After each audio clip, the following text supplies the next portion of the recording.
నమస్కారం ఘంటారావానికి స్వాగతం. ముందుగా ప్రధాన అంశాలు. మద్యం స్కామ్ కేసులో నేడు అనుబంధ ఛార్జ్షీట్.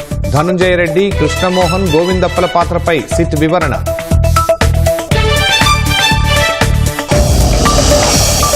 వివేక హత్య కేసు దర్యాప్తును తిరిగి ప్రారంభించాలన్న సునీత. దేశంలోని ఎంపీలతో పాటు ఏపీ ఎమ్మెల్యేలు, ఎమ్మెల్సీలకు లేఖ. రాయలసీమలోని పలుచోట్ల వర్షాలు, పొంగి ప్రవహిస్తున్న నదులు, వాగులు.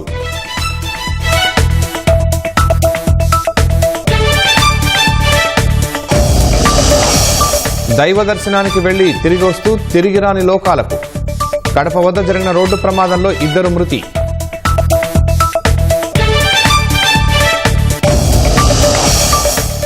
ఇజ్రాయెల్ గాజా స్వాధీన నిర్ణయంపై తీవ్ర వ్యతిరేకత. వెనక్కి తగ్గాలని కోరిన ఐక్యరాజ్యసమితి భద్రతా మండలి.